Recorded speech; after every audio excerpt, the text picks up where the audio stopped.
Hello and welcome to the first quarter Sheriff's Roundup for 2018. I'm Sheriff Bill Brown, this time coming to you from inside the Santa Barbara County Emergency Operations Center, which has been a hub of activity over the past several months. This has been one of the most challenging and devastating chapters in Santa Barbara County's history. Our community came together in a powerful way and persevered through the Thomas Fire in December, the largest wildfire in modern California's history, only to be hit a month later with a natural disaster that changed us forever. The 1/9 debris flow claimed the lives of 23 Montecito residents, 2 of whom are still missing. While we can never adequately summarize an event of this magnitude, here's a wrap-up from the perspective of some of our Sheriff's Office first responders. The morning of the floods, I was working in the dispatch center. We had 9 people on. We had up-staffed just in case something did come of the storm. We started getting the first round of calls reporting the flame or flare that was being seen in the sky throughout Montecito. The explosion happened and we saw the large 300-400 foot flames up in Montecito. And about that time, we started hearing radio traffic that the various fire engines were not able to get there because the road was blocked. We were up at QAD in Summerlin, the big hill in Summerlin. When the rain hit, about 3:30 in the morning when it got really heavy, I drove down the hill and it was blocked in every direction that I tried to go. The freeway, East Valley Road, Sheffield Drive, they were all blocked. My immediate concern was getting to the people that needed help. California Highway Patrol officers had similar problems. 2 CHP officers were responding to a call of a structure fire when they unknowingly drove right into the path of the mud flow. There is a very active mudslide coming down Olive Mill. It overtook our vehicle as we were heading north on Olive Mill. We were able to barely escape. The rain cells just happened to focus on the main burn areas above Montecito. Get out of here! Get out of here! Get out of here! Go! Go! It was pretty intense. It was raining very, very hard. So hard that it was hard to see 10 feet in front of you when you're driving. The flash flood's right there! Get out of here, go! Oh my God, Mom! A little after 4, it was just nonstop for about a good 90 minutes plus of 911's alternate lines just ringing without any break. Yes, I need help. Let's stand to Isabel Lane. Okay, I'm so sorry. Your phone's cutting in and out. What is going on at the address? Well, the house is about to be washed away. We need help. And it was everything that you can imagine, from I'm trapped in my house but I'm safe to I'm stuck in the upstairs and it's flooded everything in my downstairs. You need to come to our house. Our house is filled with mud. I have a newborn. I understand that. We're going to die. You have a 2-story house? Can you get up out of the... No, it's 1 story. Okay. All right, we do have your call, okay? We'd be up to our necks in mud if we tried to get off our bed. I don't know if we're going to live. Okay, we're trying to get you help though, okay? Just get as high as you can. Okay, bye. Okay. There was trees 2 to 3 feet in diameter, 20, 30 feet long, piled on the top of the road. So we were having a little frustrating time trying to get into the area. Mike, get in the car! Mike, get in the car! Get in the car, Mike! Get in the car! Back up. Some people said I'm here, but when guys got there said that house isn't here anymore, and realized that yeah, they're still in their house, but their house had either moved from where the address marker was or wasn't a recognizable address from the mud just covering any signage. Very infrequently do we deal with the amount of mud and debris that we had to deal with in this instance. Just logistically getting from point A to point B, it's 10 times harder than walking through 10 feet of snow. It's amazing how difficult it can be. Vehicles couldn't go through 8-10 feet of mud, so ultimately the search and rescue people as well as the fire people, they just had to hike through it, including the dogs that came there. And that's very taxing. It was really scary. We have an 8-year-old in the house. You couldn't see anything for hours because it was so dark outside. Finally, the light started coming. We started seeing some help come.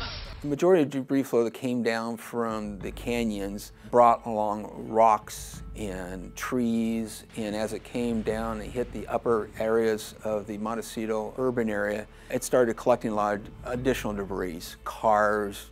One time I saw a refrigerator floating by. There were a lot of cars that had flown down, and so we were checking those cars to make sure there wasn't anybody in that. And then we came to the Oaks neighborhood. One of our members noticed a light blinking up in an attic of a house. and we went to investigate, and we made voice contact with the father of a family of 5 that had been trapped. At that point, we initiated a rescue, and we spent a couple hours in that neighborhood rescuing a couple dozen people from their houses. What I call legitimate rescues, where people are hurt and they would have been hurt further had they not been rescued, there was dozens. The rescues included 14-year-old Lauren Canton, who'd been buried for hours in mud and debris and was pulled out by firefighters who heard her cries. As far as just rescues of getting people out of the mud-infected area and getting them somewhere else, there was hundreds. The Coast Guard responded almost immediately that morning as soon as the first light hit with their helicopters. In addition to the Coast Guard, we had our air support unit, which responded that morning as well with 2 Huey helicopters. We also had a Ventura County Sheriff's Office helicopter. So we had an incredible response in terms of initial rescue helicopters that made it to Santa Barbara. It was surreal to see 6 or 7 helicopters all doing hoist rescues side by side. That's just not something that we trained for. It's not something I ever thought that I would see. It was probably as close to a Hurricane Katrina type rescue incident as we're probably going to see in this county. I think people who tried to get out of their homes and tried to get to safer ground quickly realized that as soon as they stepped in that mud, I mean, they were just engulfed in it.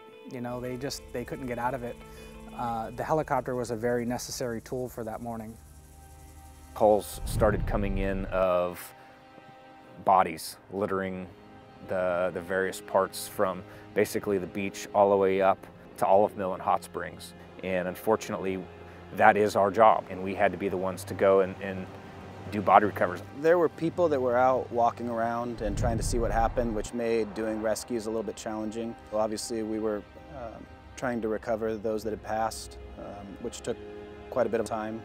Most of the mud that I went through was probably close to waist deep, so it was pretty challenging, especially doing the recoveries. It was hard to get through the mud, and we tended to have to walk long distances because we couldn't necessarily get our cars through a lot of the portions, so we'd have to walk in. I've been doing this job a long time, and I guess going through my mind was we got to keep working, which we did. Deputies worked around the clock to help determine who was accounted for and who was still missing. A family assistance center was set up to help families find their loved ones. The highest priority right now really is the effort to find the 3 Montecito residents who are still missing. All of these people are missing from households where other family members have perished. Teams of search crews are actively searching areas where these victims may be in the hopes of finding them and providing closure to their agonized family members. The coroner's office worked to identify and notify those who lost loved ones to this tragedy. In all, we lost presumably 23 members of our community from 2 years of age to 89 years old. We've had search dogs on the team since the 1960s, and they've been instrumental in helping us search for people. These dogs are both what we call live subject finders, but also cadaver dogs, and look for people that are deceased. And we use them quite extensively during the debris flow. As far as team members, the dogs bring to us an ability to perform a skill that we can't do because of their sense of smell. I've been on searches that the dogs have found people both alive and deceased that we would never have found them. Over the first week of the debris flow, we rescued countless people. The armored vehicles were instrumental in saving lives and performing rescues. Your conventional vehicles could not get to where we needed to go.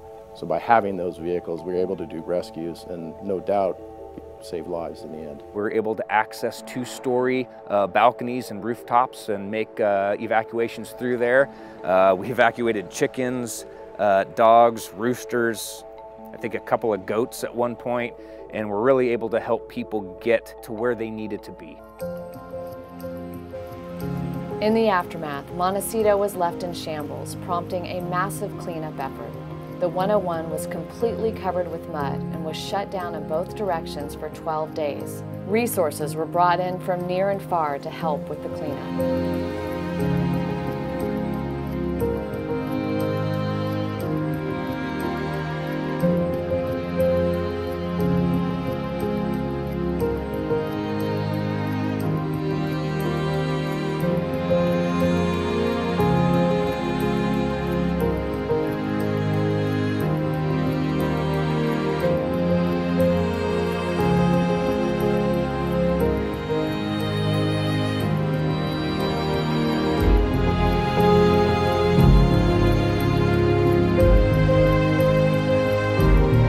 escorting people in that for the first time they were seeing their houses that had been destroyed or damaged heavily.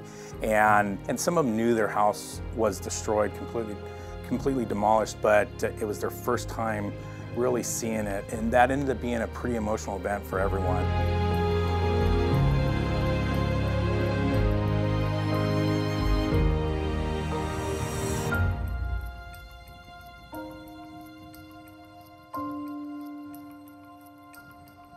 The threat's not gone away. The threat is still there, so the community has to be aware of it, not panicked or scared, but aware and prepared. The watershed is so damaged, it's going to take years before it actually gets healthy again and grows back to where it will be less likely to move. And looking towards the future to prepare, I think the most important thing is for everybody that lives, in the potential affected areas to have a plan. Talk to your children if you have children. Have a communication plan with people outside the area so you can let them know that you're okay. Know what you're going to do, and this should be thought of beforehand. Know what things you're going to take, medicines, glasses, documents, and part of that plan is know where you're going to go. I've lived here and worked here for 20 years, so I call this home. Santa Barbara community in of itself has really come together in this, in this tragedy. And it's unfortunate that it takes that, but it also shows the dedication, it shows the solitude of the people, it shows the willingness to help, our fellow community members. So it's pretty amazing. That's what makes our community, is the ability to reach out and help those that either are in distress or they may not have as much. I've been fortunate to grow up in this community, and I've seen this year in, year out of others stepping up to help others, and that's just what makes Santa Barbara, Santa Barbara. It's amazing to see the response and see how many people are getting involved, and it's not just the first responders anymore. It's seeing everyday citizens who have nothing to do with first responders or public safety wanting to do something to help out and help their fellow citizens in the area, and I think it's great. And even though we're from different departments, the community of first responders, when we come together for these emergencies, we have very good communication from the fire departments or from police departments or from the highway patrol. And the minute we put those calls out, everyone responds. They knew what the mission was, and we all worked very well together. It's something that's very interesting to be a part of, and all of the brothers and sisters I work with in the public safety community, it's great to see how well they come together despite the uniform. The Sheriff's Office is a very spread out organization, very decentralized. We have a lot of functions that we do. But everybody had a piece of this in one way or another. Both before and during and certainly subsequent to the event, people really stepped up and they really did what they had to do to protect our community, to respond to this awful situation, and then to assist people in the aftermath of it. And I've had countless people explain how appreciative they have been of our deputies and our support personnel in their empathy and in their compassion and in their assistance. And what makes me proud is that they've done this not just on a one-off basis on the day that it happened, but this has been a sustained effort over the course of weeks, and it will go into months. And we've never been tested that way before, but we certainly were tested this time, and I think rose to the occasion.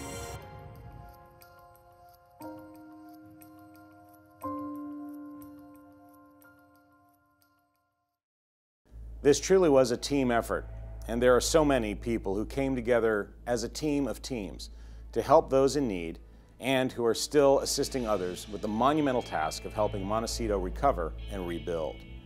And the danger is not over yet. Our burn areas are still very vulnerable to future debris flows, and we must be vigilant. For the next several years, our new normal is that we must prepare for evacuations in the extreme risk and high-risk areas if the amount of rainfall predicted reaches thresholds that could trigger a deadly debris flow. We know evacuations are inconvenient, but they are potentially life-saving and absolutely necessary. If you live below a burn area, please be ready to evacuate if asked. And it goes without saying that every Santa Barbara County resident should be signed up for Aware and Prepare alerts. It's quick and it's easy. Go to readysbc.org for more info, and remember, if we can't reach you, we can't alert you. Every time we conduct evacuations, there's one group in particular that is called upon to help. We owe a great debt of gratitude to our incredible world-class Sheriff's Search and Rescue Team that has worked tirelessly throughout the Thomas Fire and debris flow to plan and conduct door-to-door evacuations, Santa Barbara Search and Rescue, anyone home? who were staged in the area when the mud and boulders came down on Montecito. This is where we first responded, and we were in chest-high water right up and through that fence. We cut through there, cleared all the vehicles, made sure no one was in them, and started taking people out. And who worked around the clock for weeks to help rescue and recover the victims. This all-volunteer team is second to none, and its members do this challenging work as a way to give back to their community. At a recruitment meeting held several weeks after the debris flow, more than 200 people showed up to learn about this amazing team. If you're interested in becoming part of the Sheriff's Search and Rescue Team, go to their website at www.sbcsar.net. Thank you, Search and Rescue, for all that you do. One thing that was clearly apparent following the Thomas fire and debris flow was the awe-inspiring spirit of camaraderie, generosity, and incredible kindness prevalent throughout our special community. Santa Barbara County residents came together shortly after the tragedy for a candlelight vigil at the Santa Barbara County Courthouse Sunken Garden. While this was the first time our community would gather to start the healing process, it was just the beginning. There have been event after event to remember those who were tragically killed, to support their families, to help those whose homes were wiped out or buried with mud and debris, and to honor the first responders for all they have done and continue to do. God bless America. Land that I love. The ultimate display of gratitude for our first responders took place on February 25th at the Nesbitt Bella Vista Ranch and Polo Club. A group of very generous community members formed an organization called 1-805 and put on a most impressive, heartfelt day of fun and entertainment for more than 2,000 first responders and their families. Cleverly titled the Kick-Ash Bash, this one-of-a-kind event treated the families to delicious food and entertainment without them having to open their wallets. The event was stacked throughout the day and night with star-studded entertainment and appearances by celebrities, many of whom call our beautiful community home. Just some of the highlights were a surprise performance by Katy Perry, Kenny Loggins singing with the powerful Adderley Choir behind him, and Laura Canton's unforgettable rendition of God Bless America. Laura was pulled out of the mud by first responders. She lost her father in the debris flow, and her brother Jack is still missing. The money raised by 1-805 will be used to purchase emergency equipment, counseling services, and to provide survivor relief. From everyone here at the Sheriff's Office, we can't even begin to thank those who helped make this unforgettable event happen. We will always be grateful. While the debris flow, subsequent evacuations, and providing security in this disaster area has been a primary focus of the Sheriff's Office for this past quarter, deputies have also responded to and investigated a number of school violence threats. While most of these threats are not valid, each one is taken seriously and fully investigated. The Sheriff's Office investigated a case at San Marcos High School regarding concerning posts and a disturbing video discovered on an internet chat room. The case brought about important discussions on the need for parents to be aware of what their children are doing online and on social media. Here's our cyber safety specialist, Deputy Perry Kuhl, and School Resource Deputy George Hedricks with some helpful tips that every parent should know.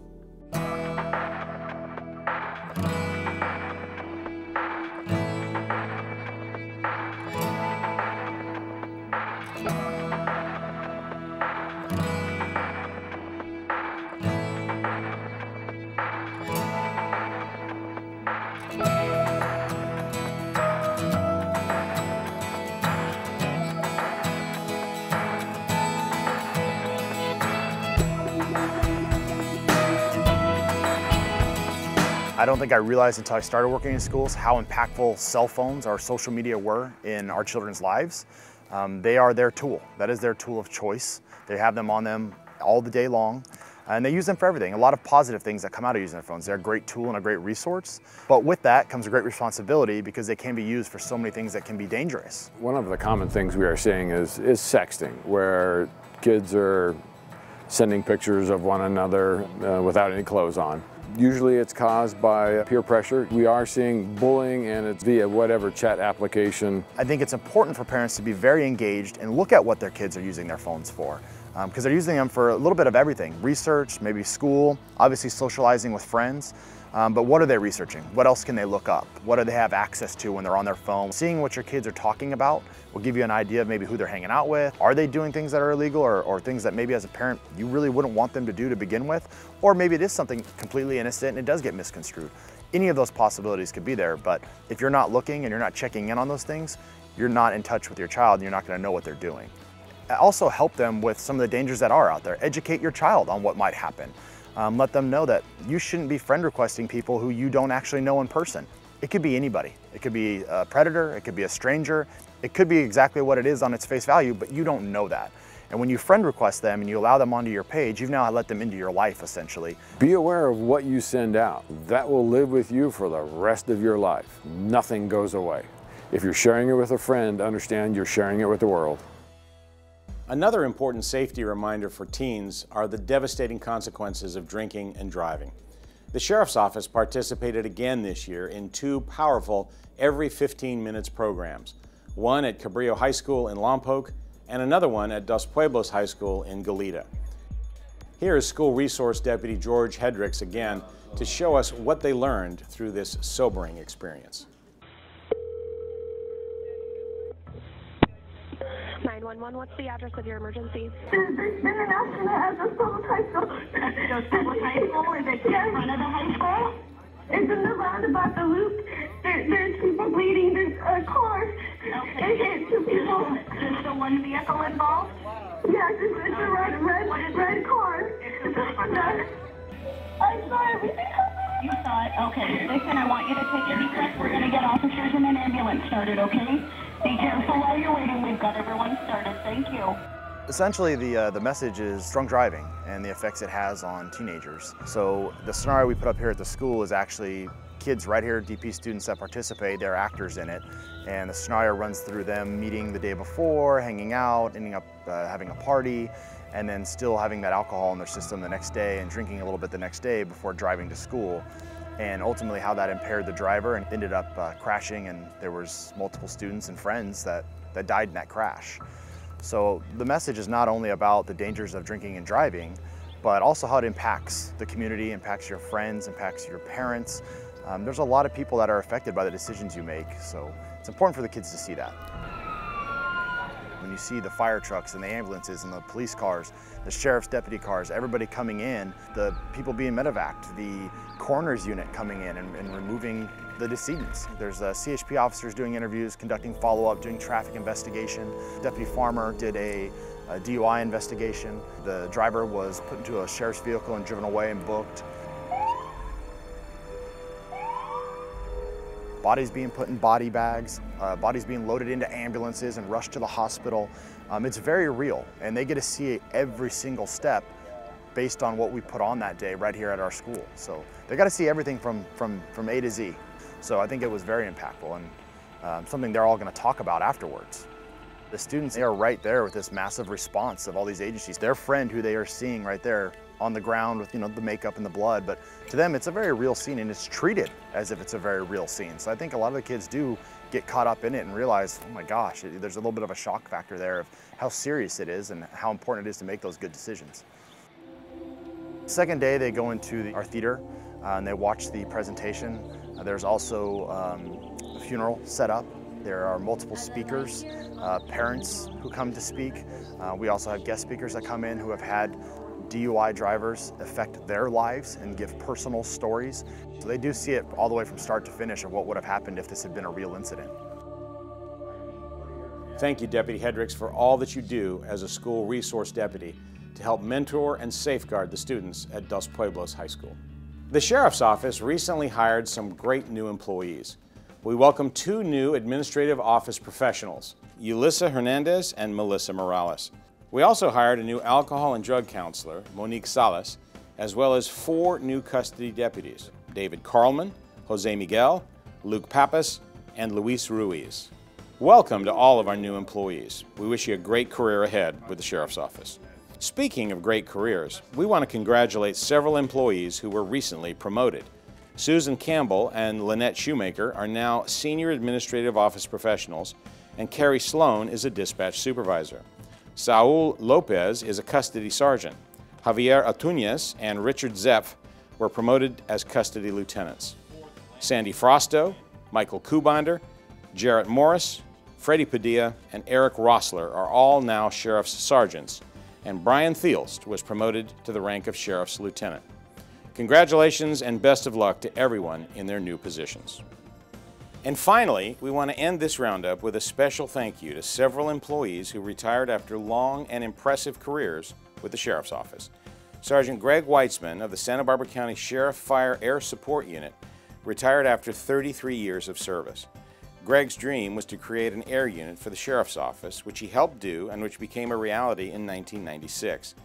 During his career, he participated in more than 300 rescues in the backcountry and logged almost 6,000 hours of accident-free flying time. Thank you, Greg, for your long-standing efforts to provide public safety air support to the people of Santa Barbara County. We also want to thank Special Duty Deputy Joey Patrick for his outstanding 30-year career, much of which was spent assigned to court services. He did a remarkable job of protecting our courts, scheduling bailiffs, and coordinating events which required security. Thanks also go to Special Duty Deputy Johnny Langehenig, or as we like to call him, Johnny L. Johnny had a tremendous influence on many other careers as a TAC officer at the Allen Hancock Law Enforcement Academy, and he spent many years on our Special Enforcement team as well. We also want to thank Senior Deputy Mike Durant for his 31 years of service. He had many assignments during his career, including working as a canine handler, but for the past 12 years he had the unique role of living and working in Sacramento, first as the Vice President and since 2013 as the President of the Peace Officers Research Association of California. Senior Deputy Durant has helped pass numerous pieces of legislation which have improved public safety in California and throughout the nation. He was recently awarded the Sheriff's Distinguished Service Medal. Special Duty Deputy John McCarthy retired after 24 years of service, much of which was spent chasing down rural criminals. Deputy McCarthy had a tremendous impact on making our rural crimes unit so successful. He will be greatly missed by ranchers, farmers, and the Sheriff's Office alike. Thanks also go to Sergeant Steve Hershey, who retired after 23 years of service. Steve was most recently assigned to our Professional Standards Unit, and he also had a tremendous influence on our Sheriff's Dive Team. Special Duty Deputy Troy Marino left us after 32 years of service. He worked many years in narcotics and was most recently assigned to our Civil Bureau. Thanks go to Sergeant Court Williams, who retired after 27 years of service and was most recently assigned to the Forensics Bureau. Court also ran our Operation Medicine Cabinet program for many years. Deputy Kathy Legault retired after 27 years of service. She was a former DARE officer and most recently was assigned as a bailiff in North County. Brad Smith retired after 25 years of service and was most recently assigned to the city of Carpinteria. We also said goodbye to Arlene Ahern, an administrative office professional who worked many years in our Carpinteria substation and most recently at our Solvang station. We will miss her professionalism and her sunny disposition. Thanks go to Custody Deputies Angela Salinas, who retired after 23 years, and Judith Sandez, who retired after 28 years of service. Both of these women left a positive impact on the jail, on inmates, and on the people who were fortunate enough to work alongside them. Lastly, our jail lost a long-time, dedicated contract employee who provided a very important service. After more than 20 years of caring for the teeth of inmates at the jail, Dr. Earl Schneider decided to move on to the next chapter of his life. Dr. Schneider was a calm and professional presence at the jail and to the inmates he helped. Thank you, Dr. Schneider, for your unique career choice and for making a difference in such a very special way. Well, that's going to do it for this edition of the Sheriff's Roundup. Thanks for watching, and thanks for supporting us as we protect your safety.